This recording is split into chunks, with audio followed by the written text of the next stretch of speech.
네, 안녕하세요. 타이거 컴퍼니 대표를 맡고 있는 김범진입니다. 네, 다시 한번 인사드리겠습니다. 네, 너무 자주 나와서 죄송합니다. 그럼에도 불구하고 아직 저희 타이거 컴퍼니가 어떤 일을 하는 회사인지 모르시는 분들이 많이 있으실 것 같은데요. 일단 저희 회사는 이제 15년 전에 창업을 했고, 크라우드 서비스, 요즘은 이제 크라우드 하면 다 아시잖아요. 그러니까 그 중에서도 특히 SaaS라고 하는 크라우드 상에서의 소프트웨어죠. as 서비스, 소프트웨어 as 서비스를 크라우드 상에서 하고 있는 회사입니다. 분야는 이제 과거에 전통적으로는 기업에서 그룹웨어를 많이 쓰셨잖아요. 그런데 지금은 이제 그룹웨어라는 용어보다는 협업 툴 또는 뭐 소통 플랫폼, 또는 업무 플랫폼 이런 단어들을 많이 쓰시는데요. 그렇게 된 계기는 크라우드 상에 소프트웨어가 올라가다 보니까 다른 서비스들하고 연동하기가 쉬워졌어요. 그래서 이제 업무 플랫폼화가 돼가고 있고요. 저희가 이제 많은 모듈들을 서비스하고 있는데 그 중에서 오늘은 이제 AI 관련해서 저희가 한 10년 전부터 알파고가 2016년에 저희한테 이제 충격을 줬잖아요.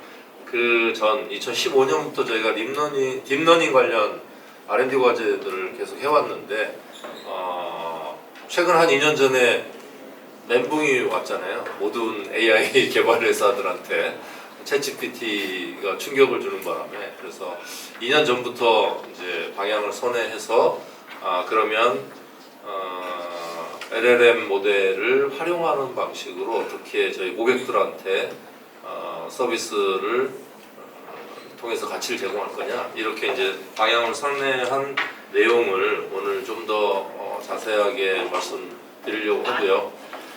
그러기 전에 이제 AI에 대해서 좀 쉽게 또는 우리가 일상생활에서 어떤지 좀 말씀을 나눴으면 좋겠습니다. 그러니까 AI 하니까 지금 엄청나게 큰 어떤 변화라는 건 알겠는데 이 변화가 언제 시작돼서 어떻게 오고 있고 앞으로 어떻게 될 건지, 지금 이 자리에 계신 분들은 그나마 이제 IT 쪽에 관심이 많으신 분들이기 때문에 이해도가 높으실 테지만 그렇지 않으신 분들은 아직은 너의 나라 얘기처럼 들리실 거예요. 그런데 실제 AI는 컴퓨터가 태동하기 전부터 사실은 있었습니다. 개념이. 그런데 그게 이제 계속 진화 발전해 오면서 1차, 2차, 지금 이제 세 번째 어떻게 보면 그 사이클을 돌고 있고, 지금 2차까지는 다 실패해서 그게 가능하겠냐, 불가능하다고 그래서 20년, 30년 전에 AI로 박사학위 받은 분들은 다 포기한 상태였어요. 그런데 지금 이제 알파고 이후, 그러니까 딥러닝이라는 이제 새로운 어프로치가 나오면서 일상생활에 또는 업무에 또는 이제 지금 이제 피지컬 AI 해가지고 로봇의 머리로서 가능하겠구나, 여기까지 이제 온 거죠. 그런데 이 사이클이 비단 AI만이 아니고요. 우리가 과거의 IT를 보면 인터넷도 이런 비슷한 사이클을 거쳤고, 모바일도 스마트폰도 그런 과정을 거쳤어요. 보통 저는 이제 한 10년이 아니고 한 15년 정도 사이클이 돈다고 보는데요.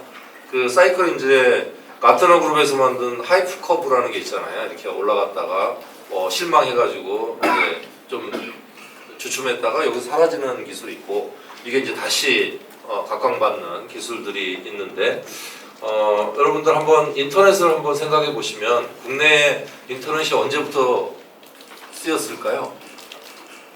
여기 계신 분들은 연배가 좀 있어서 기억하실 것 같은데, 닷컴 붐이 2000년 초에 있었잖아요.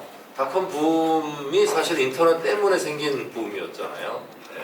그런데 실제 국내에 따따따나 홈페이지 구축이나 닷컴 붐 불기 전에 93년 4년에 이미 인터넷 또는 이메일이 쓰였어요. IT 하는 분들, 소프트웨어 하는 분들은 이제 아실 텐데. 그런데 이제 그게 붐이 되는 시점은 2000년 초이었으니까 꽤 시간이 흐른 거죠. 한 7, 8년 후였고. 근데 이 닷컴 붐일 때 일반인들은 사실은 왜 그러지? 뭐 이러셨을 거예요.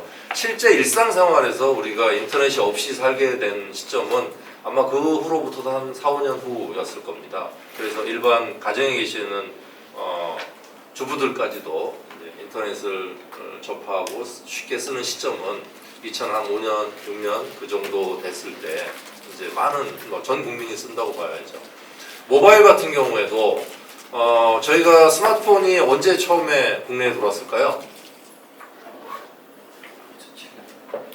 아니요. 국내에는 2009년 11월 달에 들어와가지고 쫙 줄 서가지고 밤새 제가 그때 당시 신세계 프로젝트를 하고 있었는데 신세계 프로젝트 저희 상대방 PM 하는 고객이 마니아였어요. 애플바였어 쉽게 얘기해서. 그래서 밤새 거기서 줄 서가지고 다음날 사가지고 보여주더라고요. 아, 참 미쳤다. 저는 그런 생각이었는데 어쨌든 처음 개발은 아까 말씀하신 2007년이 맞습니다. 네, 스마트폰이 처음 개발은. 근데 국내에 들어온 건 한 2년 정도 뒤에 들어왔죠. 누군가 막았죠. 들어오는 거를 최대한 시간을 벌려고.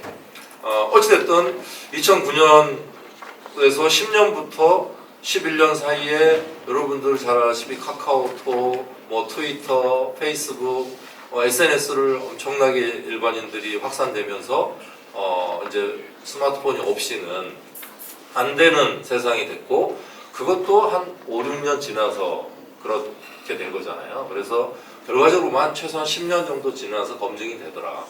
그런데 지금 저희가 돌이켜보면 2016년에 두 가지 큰 사건이라고 할까요? 이벤트가 있었어요. 하나는 알파고 아시다시피 또 하나는 2016년에 다보스 포럼에서 4차 산업혁명을 이야기합니다.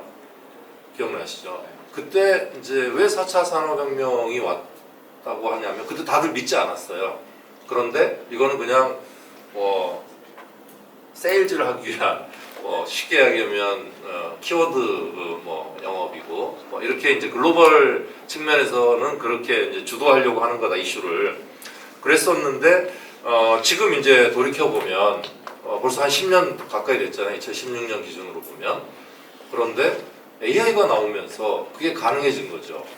드론, 로봇, 크라우드 이게 이제 종합적으로 서로 융합되기 시작한 거잖아요.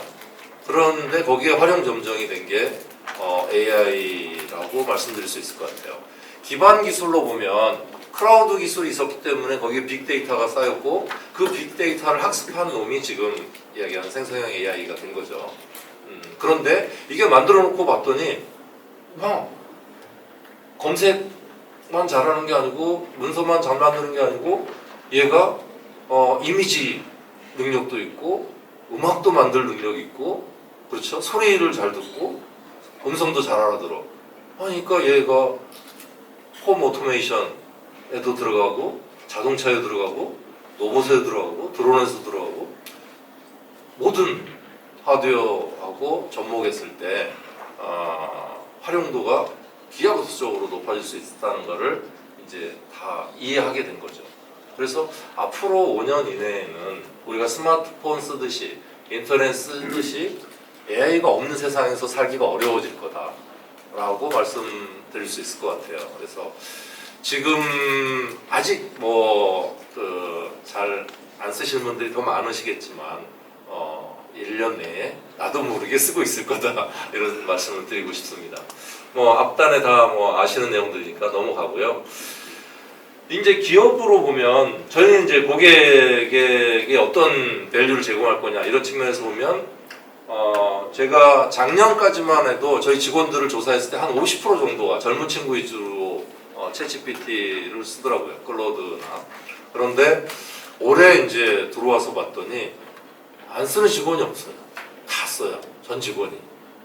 소프트웨어 회사라 그럴 수도 있지만 또는 제가 계속 AI를 강조하기 때문에 그럴 수도 있지만 실제 직원들이 느끼기에는 아까 제가 말씀드린 대로 앞으로 이 친구들은 더 빠르게 느낍니다. 1년 내에 내가 이걸 잘 다루지 못하면 뒤처진다. 경쟁력이 떨어진다. 개인으로도. 이런 생각을 하고 있잖아요. 그래서 저희는 중소기업입니다만은 중소기업 직원들도 그런 상황이 됐어요. 대기업 직원들은 이미 작년부터 유료 버전을 쓰기 시작했고요. 그런데 대기업에서는 아까 개인정보 문제, 기업의 데이터 문제가 있기 때문에 개인들한테는 못 쓰게 지금 하고 있잖아요. 그래서 기업용은 별도의 또 대안이 필요한 상황이 됐습니다. 데이터 보안 문제를 해결해야 되기 때문에. 그래서 그런 부분들을 저희는 이제 해결을 했고, 그런 부분들에 대해서 이제 계속 사례들이 만들어지고 있는데요. 아까 발표한 42 마리도 그렇지만,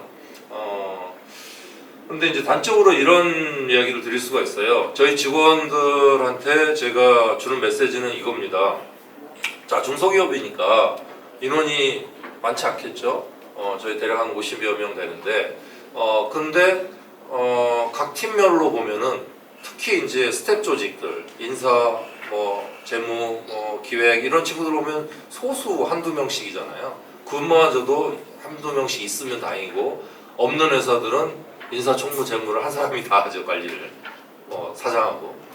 그런데 저희 회사 이제 직원들한테 이렇게 이야기합니다. 너가 인사팀장이야. 너가 재무팀장이야.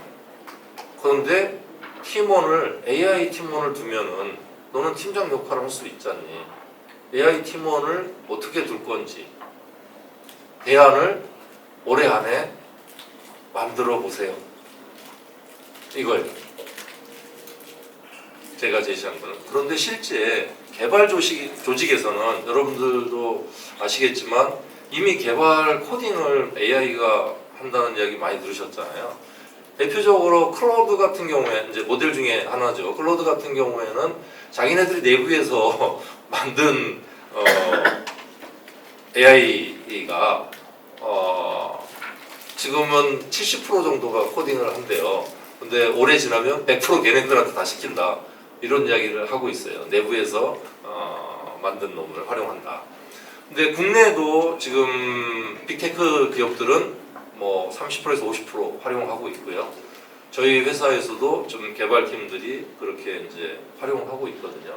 그러니까 코딩만이 아니고 사실은 근데 마케팅이나 기획이나 영업에서도 업무용으로 자기의 팀원을 둠으로 해서 대기업 못지않은 생산성을 낼 수 있는 기회가 왔다. 중소벤처기업들한테 그 말씀을 드리고 싶습니다. 특히 이제 업무적으로 보면 협업 관점에서 양방향 소통이 되기 때문에 이거죠. 그러니까 가장 익숙하게 쓰이는 게 새로 직원이 들어왔어요. 신입이든 경력이든. 그러면 그 회사의 룰을 잘 모르잖아요. 사규라든지 기본적인 업무 룰을. 그거에 대해서 AI가 대신 가르쳐 줄 수 있죠. 사수 역할을 해줄 수 있겠죠. 그리고 내부 지식이 어딘가에 막 있는데 그거를 쉽게 찾기가 어렵습니다. 그렇죠? 또는 이메일 안에 막 다 각각 흩어져 있고 파편화되어 있죠. 그런 부분들을 AI가 잘 정리해서 심지어 문서로 만들어줄 수가 있겠죠. 그리고 몇 년 전에 저희가 AI 챗봇 나오기 전에 RPA라는 용어를 들으셨을 거예요. 예, 그러니까 로보틱 프로세스 오토메이션 해가지고 소프트웨어가 로봇처럼 대신 업무를 수행해주는 반복 업무를 단순 반복 업무를 이 수준을 지금 뛰어넘었죠. 그렇기 때문에 반복 업무들은 이제 당연히 얘네를 시키는 게 맞겠죠. 그래서 저희가 지금 굉장히 다양한 모듈들을 서비스를 한 15년이 됐으니까 저희가 자체 개발한 것도 있고 또 M&A를 통해서 인수한 것도 있고 협력하는 서비스도 있어요. 그래서 과거에 회사에서 필요로 한 포탈, 이메일, 전자결제, 그룹웨어 기능 그리고 화상회의라든지 또는 백오피스에 해당하는 인사근태, 그 ERP적인 회계 뭐 이런 업무들까지 다 클라우드로 통합되어 있는데 여기에 AI가 붙었을 때 당연히 활용성이 높아질 수밖에 없겠죠. 그래서 그런 사례들을 보면 제조업 같은 경우에 지금 저희가 뭐 이런 뭐 보고서도 있지만 지금 제조업은 공통적으로 BOM을 만들거든요. 그 BOM을 AI를 통해서 기존에 있는 BOM을 검색하거나 필요한 것들을 또는 이제 새로운 제품을 주문을 받으면 새로운 제품에 대한 BOM을 생성하거나 이런 것들을 제공하고 있고요. 그 다음에 당연히 이제 마케팅 홍보 쪽에서는 그런 기업 내용을 분석하거나 기획하는 사업 계획 뭐 이런 내용이 활용되고 있고요. 그 다음에 코딩은 뭐 너무나 지금 파워풀해졌습니다. 그리고 뭐 데이터 분석들 다양하게 할 수 있게 지금 돼 있죠. 그래서 이거를 지금 활용하는 기업과 활용하지 못하는 기업은 6개월, 1년이 지나면서 점점점 격차가 벌어질 수밖에 없겠죠. 네네. 또 대학 같은 경우에는 교육을 할 때 교과 계획을 세웁니다. 커리큘럼을 만들 때도 활용을 하는 방식을 쓰고 있습니다. 그래서 저희가 하는 방식에 대해서 조금 이제 오늘 딥하게 설명을 드리면 다양한 모델들을 쓰고 있고요. 특히 이제 그 챗GPT는 1대1로 하는 거잖아요. 근데 저희는 기업이기 때문에 그룹으로 채팅을 할 수가 있습니다. 그래서 그룹 내에서 같이 AI하고 채팅을 하는 기능이 있고요. 그리고 기존의 데이터 보안 측면에서 챗GPT한테 자료를 보내지 않고 우리 내부 자료를 관리해서 드라이브에 저장하는 그런 이제 라그 기술이죠. 일반화 이제 됐는데 거기에 이제 여기 보시면 이런 내용을 할 때 아까 질문하셨는데 개인정보라든지 이런 거를 사전에 전 처리를 다 하게 됩니다. 학습시키기 전에. 그래서 이런 부분들이 이제 보안 문제라든지 또는 내부의 민감한 자료들을 학습시키지 않게 하고 또 인베딩 시킨다고 하죠. 벡터 DB화 하는 작업들을 통해서 내부 자료를 좀 더 안전하게 보관할 수가 있는데요. 그럼에도 불구하고 우리는 불안하다. 완벽한 보안을 해야 되겠다. 그럼 아까 SLLM 말씀을 하셨잖아요. 그런 것처럼 이런 이제 다양한 모델들을 구현할 수가 있습니다. 기업 내에서는. 첫 번째는 지금 현재는 제가 볼 때는 모든 기업 또는 개인들이 AI에 대한 어떤 두려움, AI에 대한 어떤 약간의 거부감 또는 뭐 익숙하지 않음을 해결하는 게 중요한 것 같고요. 그렇게 하기 위해서는 가장 적은 비용으로 가장 쉽게 접근할 수 있는 방법이 있고요. 두 번째가 이제 안전한 좀 보안망에서 공공기업 같은 경우에는 공공클라우드 CSAP라는 보안 인증을 받은 인프라 위에서 또 챗GPT를 쓸 수 있는 방법이 있습니다. 그리고 세 번째, 네 번째 옵션 같은 경우에는 아예 전용 모델을 쓰는 거죠. CSAP 받은 인프라 위에서 스몰 LLM을 설치형으로 해가지고 쓰는 방법이 좀 더 안전하겠죠. 아주 안전한 거는 망 분리가 된 상태에서 내부 망에서만 인프라도 내부에 두고 모델도 내부에 설치하고 이렇게 했으면 아주 안전하게 될 겁니다. 근데 그렇게 하기에는 비용이 너무 많이 들겠죠. 인프라 아까 GPU 비용이라든지 서버 관리에 따른 비용이 많이 들기 때문에 이 부분은 사실은 웬만큼 큰 규모가 아니면 쉽지 않겠죠. 그래서 이제 정부에서는 공통으로 쓰는 플랫폼을 제공하려고 하고 있는 거고요. 그래서 이런 다양한 구성들이 지금은 가능해졌고 그거의 장단점을 따져서 기업의 어떤 필요에 맞춰서 하실 수 있다. 이런 말씀을 드릴 수 있겠습니다. 저희 회사가 2011년에 창업을 해서 쭉 해왔던 로드맵이고요. 지금까지 AI 관련해서 많은 시도와 시행착오를 겪어서 지금 이제 성공적인 사례들을 만들어가고 있다고 말씀드릴 수 있을 것 같습니다. 이제 제 발표는 여기까지 하고 마치겠습니다.